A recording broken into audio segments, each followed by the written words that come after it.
So now, with no further ado, let me introduce Florence Hudson, the Senior Vice President at Internet2 and Chief Innovation Officer.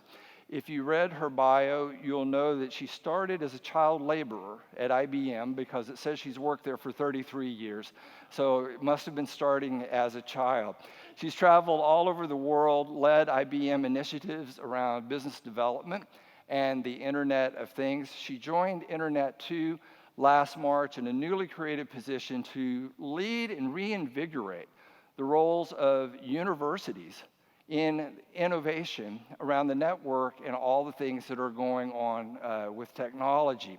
So we're deeply grateful to have her here with us. She comes from humble beginnings with a master's degree in mechanical and aerospace engineering from Princeton, but she overcame that and is with us here now. Florence. You gotta be bad, you gotta be bold, you gotta be wiser. You gotta be hard, you gotta be tough, you gotta be stronger. You gotta be. Yes, I was a lowly aerospace engineer, so don't try to stump me and make fun of me. But it's really wonderful to be here. Thank you so much, Brad, and everybody for having me join you today. It's such an honor to be here for your 20th anniversary of the Statewide IT Conference. So what is the topic of my talk today? Well, or my discussion. Oops, hello, next slide, please. Thank you, very nice. I love when that works. So IT, the endless frontier. Wow, so someone said, that's like Star Trek, right? Well, kind of. We can't like beam people around yet, even though we're really handy because planes are a pain in the neck sometimes. But when you look at IT as the endless frontier, this is actually a thought that I had years ago when I was working at NASA. And I was working on future missions around Jupiter, which are still current technology until they get the funding. We could talk about that offline. But in the meantime, I looked around and I said, you know what? I think computers are going to run the world someday. Pretty good guess. What do you think? And it's becoming more and more that way. So let's look a little bit, as Brad was saying, is let's reflect on our past, but quickly jump into the future, and that's all going to happen on this first slide here. So as you look at the advances in technology over time and the cultural evolution of where everybody's comfortable with technology pretty much, lots of data going into different systems, people sharing information, sometimes TMI, but what is it that's actually been happening? So we started years ago with tabulating systems, and the tabulating systems were actually put in place for the US Census around 1890. And actually, I still kind of carry my punch card. Anybody want one? I have some extras. So tabulating systems is where we started. Then we went into programmable systems, and so I can't really see many of you, but some of you, may have been like in BASIC, PL1. Anybody use those cute little things years ago? Yay, me too. I dye my hair. And so then we went into programmable systems. Now we're into this cognitive computing world. Cognitive computing, where systems actually think. Remember we called it AI, artificial intelligence? It doesn't have to be artificial, it can be the real deal. And so that's very interesting. I actually worked on the Watson strategy when I was at IBM, what I called our smarty pants computer. Not officially out loud, but he won Jeopardy. Good job. So then what else has been happening in technology? Well, we started in this very centralized data center thing, and some of you may remember when we kind of had these like beehive things, and you had these, dot matrix or printers, and you actually went by and picked up your data. Anybody ever had to do that? Oh, fewer people, man, I have to stop talking like this. So anyway, that's how it was years and years ago. And then we went to distributed computing, and at the time, IT thought, oh no, we're going to lose control. It's like the tribbles, you turn out the lights, they just keep multiplying. What's going to happen? So we thought distributed computing was out of control. Just wait with the Internet of Things. So then we had the World Wide Web, personal computers, cloud, and now technology everywhere. And it's going to be more and more. Then we look at data. We started in systems data, and it was like all the family jewels were in the systems. Well, guess again, a lot more of the data is outside of those enterprise systems now. Mobile, social, big data and analytics, and then the Internet of Things, which really changes the game. So what is the Internet of Things? Well, we're going to back up and tell you. So there are now 13 billion devices, give or take. It's hard to count them, right, around the world. And that's like twice the human population around the planet. And probably, how many people have more than 2 devices anyway? Right? Almost everybody, probably. I have a gazillion. And the number of connected devices is expected to grow to 35 to 200 billion devices by 2020. Remember Carl Sagan, billions and billions? Well, we're there, even billions of different things. Now, what's really interesting about this is not just that it's the technology, but the value that it can deliver. And so there are estimates that it could deliver the Internet of Things up to $11 trillion of economic value by 2025. That could be 10% of global GDP or gross domestic product. Now, our job as academia and industry and everybody working together is to build that future. And so the question is, what do we do about it? So if you look at this $11 trillion, it comes in many spaces. It could be connected homes, where you're able to get into your, manage your home remotely, which some people do today. It could be connected factories. Now that has good, bad, and ugly with it. Anybody heard of the Stuxnet virus years ago? SCADA system, nuclear power plant, a little bit of an issue. So what you have to do is really think about end-to-end trust and security. Connected vehicles. There's a lot of value in that, but there also is a lot of risk. I personally am very focused on end-to-end trust and security in the healthcare space and the transportation space, because if something goes wrong, it's life and limb. But if we look at the economic value of all these connected devices and the secure network associated with it, they're actually going to create a boatload of data too. It's going to be enormous.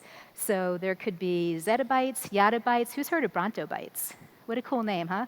You know how they used to say, oh, they're just like a dinosaur? That's going to be cool in the future if you could have brontobytes. And this is my little brontobyte. Isn't he cute?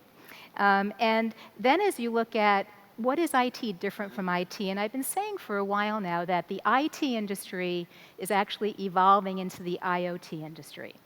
And so it's from the information technology and then integrating it with the physical world or the operational technology for this Internet of Things world. And it really makes sense if you think about it, that the economic value from IoT is twice that of IT because it includes the physical stuff. And when you're working together, you can actually optimize around it. So what I'd like to do now is consider an aspirational connected healthcare scenario, which was provided by Kaiser Permanente, and this is actually on YouTube if you want to see it. If we could roll the video. Now I'm going to talk you through this a little bit. So here's Grandma, so cute. Oh, she woke up, so she's looking at her mirror. Oh, she's looking at the weather. Oh, she's going to Oakland. Very cool, gonna go visit the family. Let me wrap my stuff. Oh, here's my glucose meter. Okay. Wow, my mirror knows. That's interesting. I wonder how the security and privacy is in mirrors in my bathroom. Okay, let's think about that. Okay, now she goes to the kitchen. Oh, the appliance knows. Oh, wasn't there something about a spamming refrigerator? Oh, whatever. Okay. So maybe there's an issue with privacy and security there. Okay, she's going to go visit her daughter. Oh, and the kid's so fun. Hi. Okay. Up. Heat wave alert. High asthma risk. Okay. Good mommy. Got the puffer. I'm good. Okay, so she's moving along. And they're looking at the hospital. So at the hospital, they're scanning the environment, very real time, utilization, resources, performance. Oh, we're looking okay. What's going on? Oh, recommendation generated. Why is that? Oh, heat wave alert. Oh, we might need more people. Okay, that sounds good. Okay, so what am I going to do about that? Well, let's see. I'll pick a couple of people. Surprise. This is why they turn their phones off. So anyway, hello, you have to come in. No, I'm actually at the beach. Oh, Grandma, hi. I love you. Thank you for picking me up. Of course, of course. Okay, oh, let's go. Oh, connected device. Oh, how cool is this? Wow, analyzing my kid. And I can tell low asthma risk. Wow, that's pretty cool. I like that one a lot. My kids had asthma growing up. Okay. Oh no, oh Grandma, oh no, I'm okay. No, you're not, I love you. Oh Mom, no, really, I'm fine. You know, I'm fine. No, don't worry about me. How many have grandmas like this? Oh, and then the son-in-law of the year. Wait a second, I'm gonna handle this. Okay, perfect. Okay, what am I gonna do? Okay, let's go to KP, Kaiser Permanente, my local guys. A little triage, okay, where do I go? Okay, we've analyzed this and the wait time is 17 minutes. This is close, let's go there. Oh, kind of cool, thank you. Bye Grandma, feel better.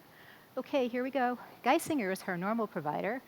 Oh, just a little fingerprint and the healthcare information exchange works. What is the big deal about that anyway? Look at how easy this is. Okay, then she gets to the hospital. Doctor goes, okay, new patient. Okay, let's see what's going on. He goes in, hi Grandma, how you doing? Smile, I'm okay. Oh, so sweet. Okay. So then, he's looking, okay, this is what we think is going on.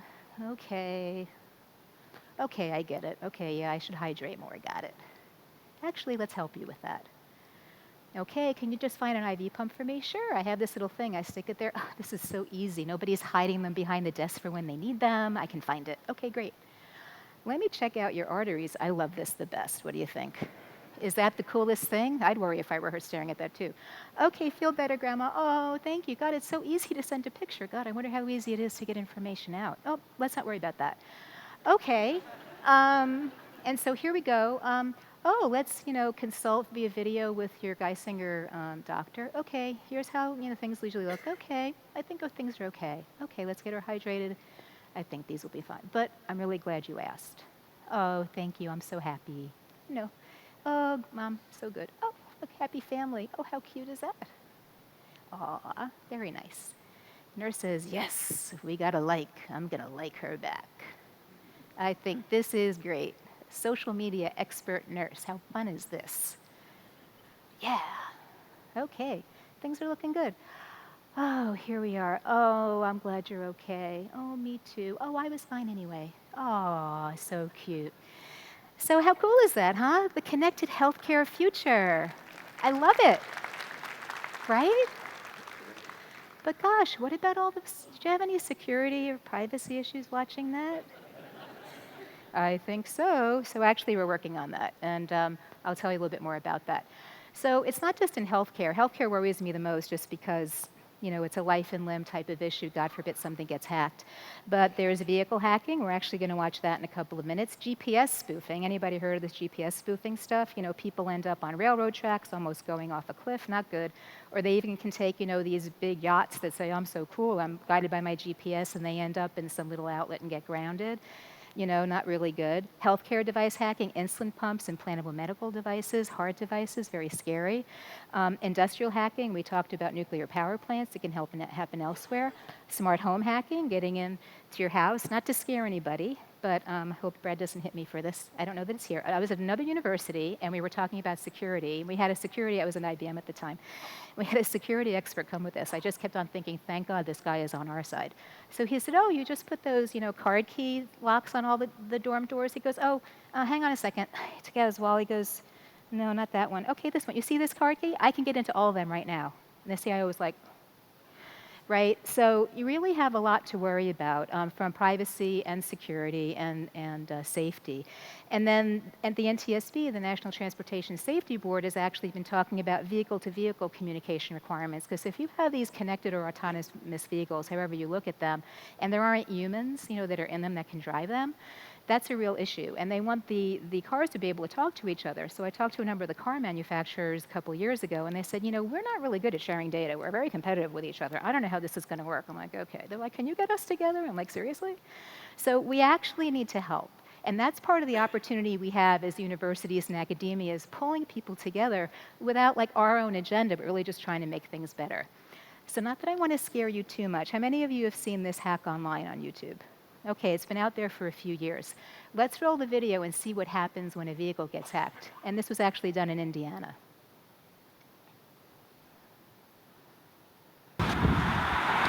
Now we're in scenic South Bend, Indiana, which happens to be the halfway point between where Charlie Miller and Chris Vlasic, the two researchers who are doing this experiment, live. The kind of troubling thing is that I have no idea what they're going to do. The idea is I'm going to drive the car and they're going to do something unexpected. And I asked Charlie what he can do, and he refused to tell me. I think they want to keep it a surprise. We did all the tests ourselves, and we seem to So be you're not doing unscathed. anything to me you haven't done. Like we want to, to we want to convince you that we can hurt you without hurting you. Yeah. Okay, perfect. So that's the plan. Sounds only moderately scary. Yeah. It was like, in 308 easy steps, you can get the dash off. And I was like, nah, I just got a screwdriver. Here's where most of the ECUs in the car are. What's an ECU? The computer. So like electronic control unit. So how many ECUs are there? In this one, upwards of 35, something like that, I think. I don't know. Wow. Like a whole, there's ones for almost every different function. I can forge things like, if you look how much gasoline we have right now, see that we have, what, a quarter of a tank? Yeah. I can pretend that we have a full yeah. tank, and that even works, while you're driving. I can tell you you're going 199 miles per hour now, even though that's very apparently not the case. Whoa, goes right from... Yeah. So you, turn the car off and on. Okay. So we just tricked the pre-collision system into thinking something very odd was happening, right? Because I was telling the car we're going 199, and it was like, should I brake? Should I tighten the seatbelts? What should I do? It went from like 201 mile an hour. It's like, So I just ran into a brick wall. Yeah, exactly. I ran into a brick wall at that speed.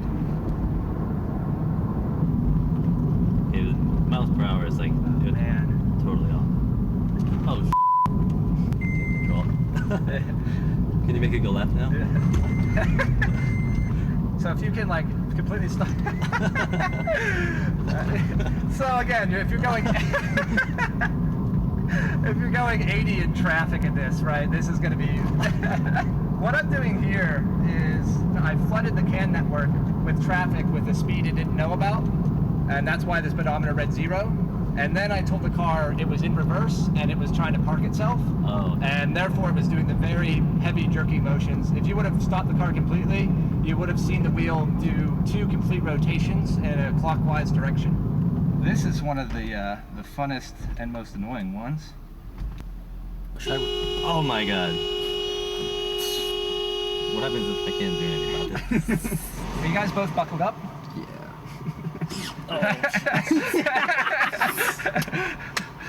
So I can forge that you're about to be in a wreck. That is like not dangerous, but so. Oh, it's quite terrifying when you don't have brakes, right?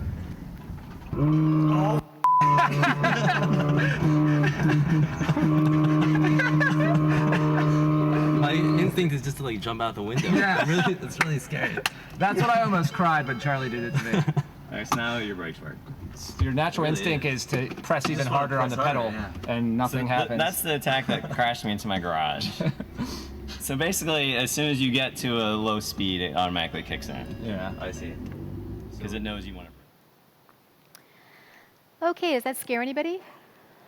Yeah, it should. So this is why when people say, oh, it's going to be so much safer when we have self-driving cars, I'm like, warning, warning, you might be able to see Lost in Space, warning. So, we really have to think about what we're going to do about this. And I'll talk a little bit more about it, but we've been talking to NIST about this, National Institute of Standards and Technology, NSF, the National Science Foundation, who actually funded a lot of this type of research, the White House, and the Department of Homeland Security and IEEE, and we're looking at working together on this because everybody is looking at their own little piece of it. What I say is like in their own little acorn shell. But very few people, if anybody, are looking at it end to end.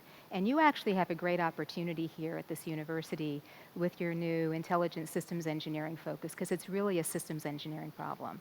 It's not just how you could hack something maybe locally, but it could be coming from anywhere and they can go through the wires to get hacked, or Wi-Fi to get hacked.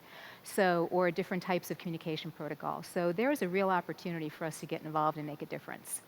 So let's look a little bit at the healthcare stuff again. So one of the things that, as I mentioned, I'm very focused on is healthcare and transportation when it comes to intent, trust, and security. Now, there's a lot of value that can come out of the Internet of Medical Things, I call it, God bless you, enhanced monitoring, predicting, diagnosing, and managing of health and wellness, whether it can be, remote diagnosis, but always a human involved. I mean, this is kind of critical. You can have information from a device. The device could be hacked, right? Or it could be they're not wearing it correctly, so you really have to be careful. You could do video along with it, because sometimes a doctor will look at you and say, oh, I think this is it, and then they go, gosh, you look a little yellow, you might be jaundiced too. That could mean that. So there's actually always a human involved, even when you're including cognitive computing, like Watson or another type of cognitive computing. But there are some places, like I know I was at the University of Pittsburgh Medical Center, UPMC, and they have a lot of farmland around them.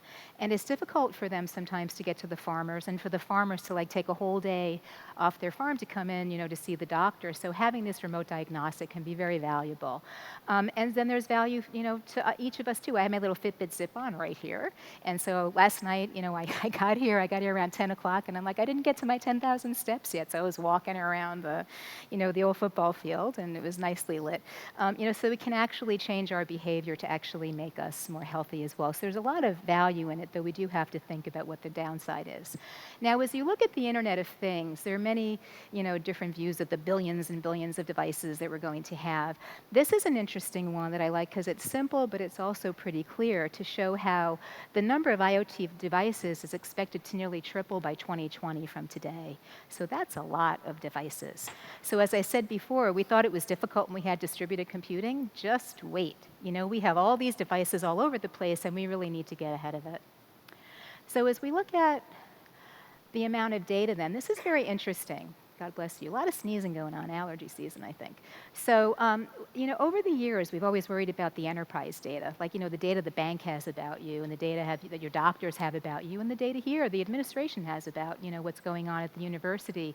But it's very interesting to look at over time, and actually even now, social media and Internet of Things data is much larger than that stuff we usually worry about. So part of what we have to do is shift and pivot toward the future. And the future is now. So the other issue that you'll notice here is the amount of uncertain data. What is uncertain data? Well, people's opinions might not be facts. You look at things from Twitter or social media. It could even be that, we talk about end-to-end trust and security, and you have a glucose meter, an insulin pump. There's, the chip inside the device. There's the firmware on the chip. There's software and service level. There's like maybe MyCloud in your house, or, some other device that's going through. It goes over the network. It goes through an appliance or a router or something else somewhere. It goes into a cloud on servers and storage and hybrid clouds. Talk about man-in-the-middle attacks. There could be an army of men out there, right, in all these different devices and different areas. So there's really a need to get a handle on this and to really pivot and say, how are we thinking about this new space? How are we going to manage this data? How much do we keep? What do we send away? And then actually, how do we make sure that we're making the best decision and getting the right context? There are a lot of choices to make. Now, one of the opportunities that you have as a campus is to be a smarter campus.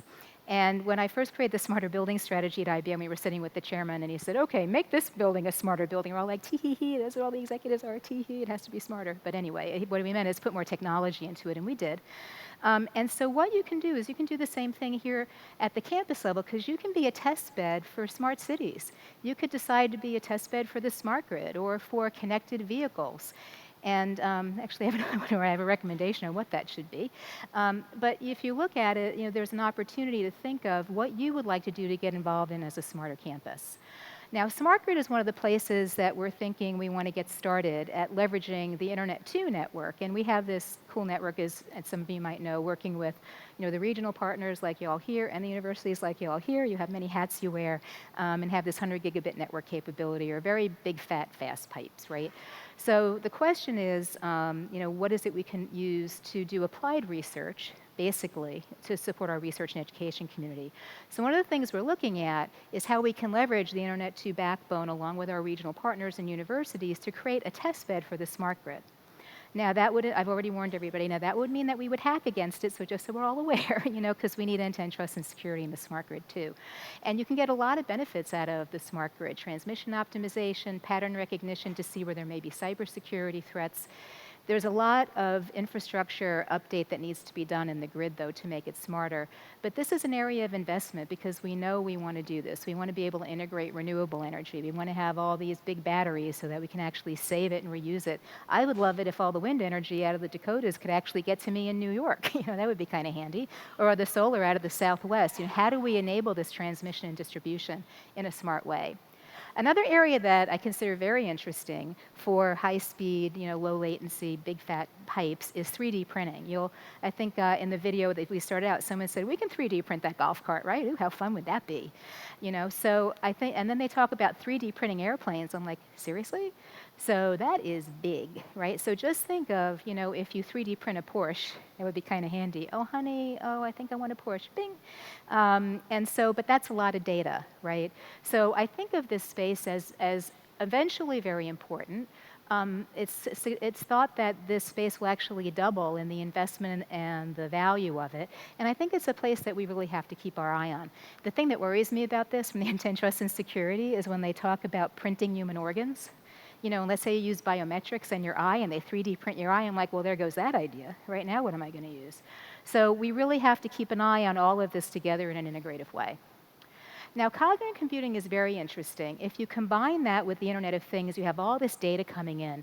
And the cool thing about cognitive computing is that we as humans just don't have all the time in the world to read all the information that's coming in and like read about all the clinical research that's going on and actually assimilate all that and use it in our everyday lives. So if you use cognitive computing along with the Internet of Things, you may be actually be able to ingest and analyze all this data for perpetual optimization, whether it's from a healthcare space or smarter cities. There could be natural language interpretation. You may have seen some of the Watson IBM ads. Who is it, Bob Dylan? Did you see that one? It's really cute. You know, and Watson says, well, it seems like you talk about, you know, love fading. He's like, yeah, that's about right, you know. And so you can actually bring these new technologies together to help us get to optimization. Now, another thing that's really important, if any of you had a chance to watch my TED Talk on energy and the environment, it talks about a system of systems approach. Once again, intelligent system engineering. You guys are preparing for the future. I'm very impressed. And as you look at this, you can have all these separate systems. So as an example with energy, you can do smart grids, where you have appliances that actually can get pricing signals from the utility and decide when to go on.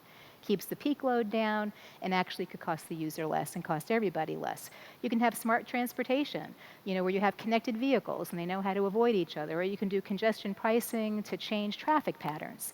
And then you can have like smart buildings where you do energy efficiency. But then what if you start thinking about it as a system of systems? Interesting. So let's say you actually use pricing signals for electric vehicles to change traffic patterns. How does that work? That's a system engineering opportunity. So let's say that you actually have different pricing for, you know, Brad's neighborhood versus my neighborhood in the morning, so that it's cheaper for us to charge our electric vehicles at different times so it changes traffic. That's the opportunity, is to think about a system of systems, leveraging the data and information to get all the way to wisdom, all the way to wisdom. I came out to wiser, right? I really loved that. So now, one thing that we've done since I've joined Internet2, which I love, it's just so much fun to work with all these brilliant people like you, every day is like a field trip, is that we've actually looked at, well, what's the outside-in view of what's going on in the market, and what does that mean to us as a community? So when we looked at this, we actually saw that between Internet of Things, healthcare and life sciences, and smarter cities, they could represent $15 trillion in economic value by 2025. Now, someone could say, I heard it's only 10, but you know what? A T, anything with a T is big. That's how I see this. So very simple. So these are the top 3 areas. With all of this economic value, so that would be about, you know, 14 or 15% of global GDP by 2025.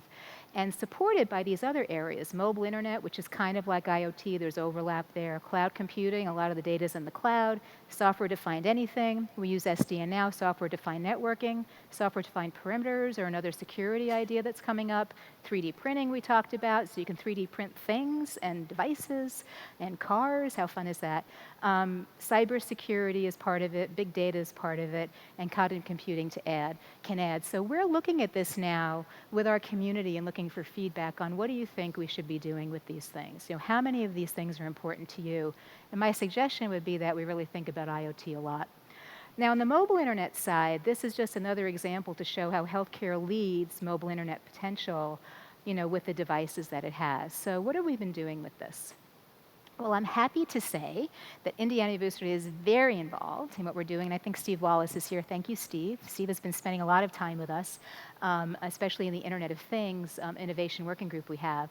So we did a survey of users in March when I joined, and we found these 3 areas, end-to-end trust and security, the Internet of Things, and distributed big data and analytics as 3 big areas the community wanted to work on. And distributed big data and analytics, I love using this at colleges because everybody remembers it. Is some people, like, you know, you look in their eyes, you say big data, and you can say, oh, you see like this big, you know, those little bubbles like in cartoons, you see like a big keg of data in their head. Oh yeah, big keg of data. Distributed big data analytics is a big keg of data, a 6-pack, and a bunch of shots. So we're talking about like these cars, those electronic control units. There's stuff going on there, and there's analysis and decisions made right in the car. God forbid there's a little kid walking, you know, running in front of the car. The car doesn't have time to phone home and say, Mom, what do I do? It has to decide right then. There's data there, data in cities, data everywhere. So we're looking at all these spaces together, and one of our key areas, as I mentioned, is the end-to-end trust and security for IoT, data at rest and data in motion, starting with a smart grid test bed potentially, and we're looking for smarter campuses, people to stand up and say, pick me, I want to participate in that. And healthcare and life sciences is an area we're focusing on more too, and there may be others in the future. So we can work together to develop all these innovations, building the base, developing them, and deploying at scale. But I created a customized version of this for you. So what can you do? How can you get engaged, and how can you lead? Because the internet economy is here. Say, start an IoT team.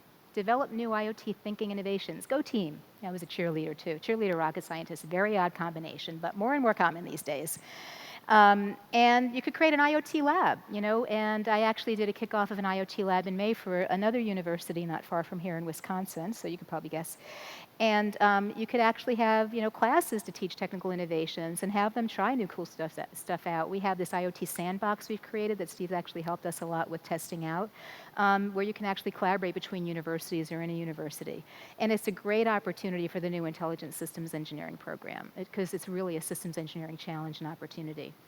You can create an IoT club. I remember I spoke at Columbia University. They have a general managers club. I'm like, how fun. Maybe I have an IT club. Get the technical and business people working together within the School of Informatics and Computing, and maybe choose a couple of focus areas. You have hospitals, maybe smarter healthcare, maybe some other areas like smart grid, and advocate for tips. This is the little acronym we created. Trust, identity, privacy, protection, security, and safety. And this is what I'm working on with IEEE and a number of the other agencies. And then wait for it, make Indiana University a smarter campus. So what does that mean? Well, you get to decide. It can be energy efficiency, connected lights, building systems, smart grid, go for it, figure it out. You already have a lot of smarter building stuff going on. You have some type of competitions, gamify it, have a good time with it. It requires integration, IT, systems administration, the real estate folks, everybody working together. Save money, make a difference, build the future. I know you're already doing some of this because I was in the back halls of the Biddle House, and they showed me all the green lead stuff that was going on. And it really can make a difference. So that's what I have to share with you today. Now I think Brad and I are going to have a little chat. So thanks for your time and attention. Thank you. My pleasure. Great. See. Thank you. Well, Florence, I was hoping you were going to cover a breadth of topics, but I see you just consolidated to that. Focus. Yep. For me, I think one of the most exciting things about you joining us, coming in from industry and from IBM, is just the opportunity for the universities to, again, reinvigorate our role in innovation. We were there in the beginning of networking. A lot of that came out of Stanford Research Institute and other grants through the NSF and such. And through the 90s, I think in many ways we ceded a lot of that territory to industry. So now with you coming back to higher education, what are some of your insights about how things that higher ed can do in working with industry? Because I know your role at Internet2, they want you to span industrial relationships as well as campus. Just tell us a little bit, what are your observations 6 months in for how we get re-engaged with this? So I think industry would love to get more engaged with research in universities. And I think what you just have to do is raise your hand and say, I want to do this, or I'm interested. So this Smarter Campus Focus Group we want to create is an opportunity to, get you all together, like the innovation working groups, where we say, well, what can we do together? Well, we want to do an IoT sandbox. And IBM said, oh, well, we have this thing, maybe you can use it. So we have to create the ecosystem and pull the ecosystem together. And luckily, Internet2 has a really great opportunity to do that. Universities here, industry, agencies, labs, and even international partners. You have the Global NOC here. And on our working groups, we have HEANet from Ireland that's in the IoT group, and Australia's in a number of them. So my job is to create the arc, as I say. Everybody in the boat. I think that really is going to be the challenge. Without a doubt, universities have tremendous potential, and you mentioned our new Intelligent Systems Engineering degree starting here on the Bloomington campus next fall. But then there's the herding the cats. How do we get Wisconsin and Michigan and places, UCLA, et cetera, working together in doing this? What have you learned in 6 months of cat herding? So I've done cat herding my whole life. At IBM, I did a lot of cat herding. And I worked with, we had a lot of cats at IBM, like 420,000 of them, so to speak. And so I got to do a lot of herding there, as well as building the ecosystem beyond with partners and things like that. So there are two pieces to it. And Brad, you've been a great thought leader and do leader, as I say. And so that's part of it. It has to be the leadership. You know, we have to show that you all are working together. You know, so you with your peers standing up, or, you know, President McRobbie is wonderful at this too. You know, he's such a visionary and a real doer too. So how do we stand together and say, we're going to do this together? So tops down is one opportunity, but then it's my job working with the team and with all of you to say, so what can we put in place to help you? So like this IoT sandbox, you know, our vision is that, you know, while Steve, God bless him, was one of our first users of it with Bluemix and this IoT foundation, at Western Virginia, at Marshall in West Virginia, they actually also had a few, you know, people sign up for it. And so eventually, when it fits into their curriculum, they can start doing things together. So my job is to identify the opportunity, help people pull together, and then enable it. I think that's exactly right. When you look across interinstitutional collaboration, some institutions don't want to take that first step until they see where it's going. Okay, what's the arc? Okay, I see an obstacle. How are we going to get around that obstacle? Okay, oh, I see another obstacle on the horizon. You tell me how we're going to solve that before we take the first step. And many of the collaborations we've been involved in, it's like, we all see where we want to go. Let's take that first step. Oh, problem. Okay, side step. Let's take the next one. Let's take the next one. Let's take the next one. And I think that's the calling to the audience here today.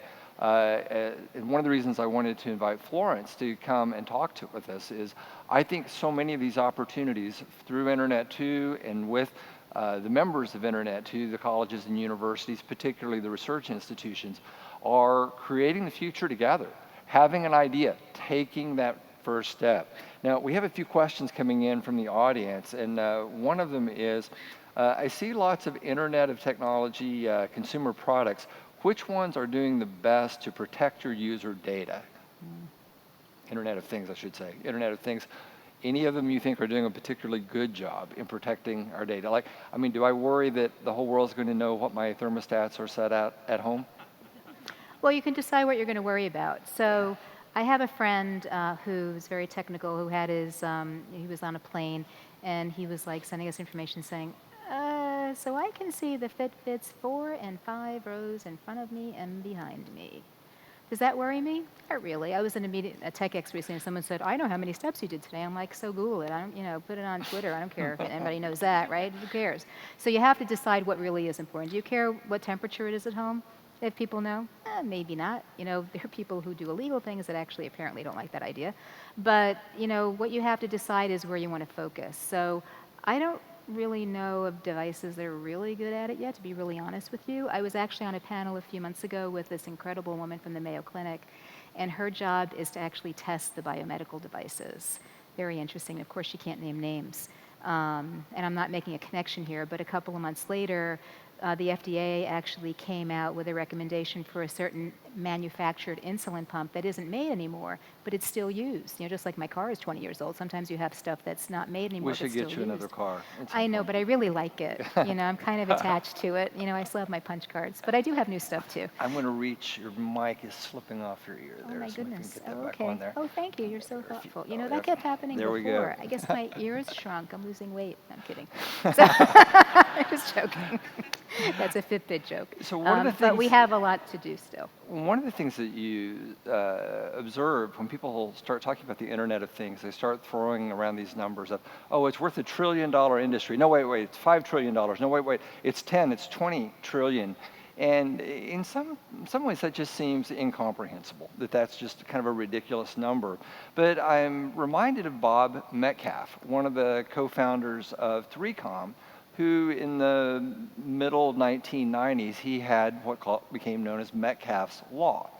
And Metcalfe's Law says the economic value of a network is approximately equal to the number of devices squared. So when we start driving those numbers of devices connected by the growing intervals that you were saying, you start to see that exponential curve of Metcalfe's Law. And so I say that as somebody who's sometimes a skeptic of some of these trends and curves.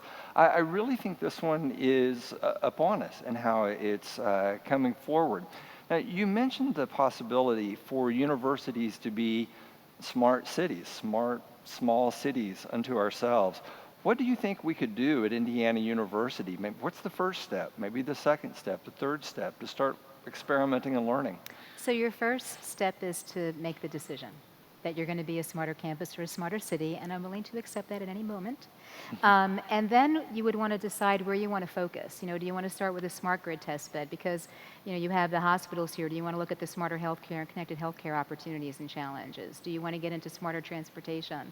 And then we would, get you in the boat into the Ark with everybody else, and I'd be a little NOAA. We can NOAA together with a bunch of the other CIOs and figure out how we share ideas, share innovations, and actually co-develop things.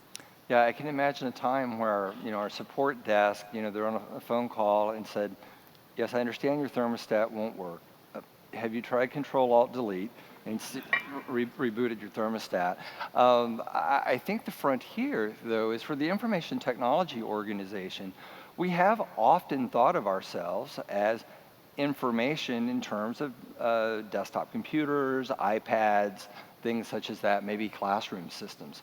But where does this trajectory go when our roads start talking to us, parking meters start talking back, thermostats, smart buildings, all of the things that you're alluding to? And I think it really creates a tremendous opportunity for IT professionals who already understand a lot of these things to move beyond just the keyboards and things that we deal with yet today. Can you say, if you were coming back a year from now, where do you think Internet2 will have made some progress in your role? So I'm hoping that a year from now, what month is this, October, that God willing, we will have a smart grid test bed in place. I don't know exactly what that will mean yet, but you have to aim for the fences. Who was that? Babe Ruth, Yogi Berra? It was one of those guys. I don't know. Anybody remember who that was? He went like, who? I don't know. He's not from Indiana. I know. Sorry. But anyway, so that's what we have to do together. Have a smart grid test bed.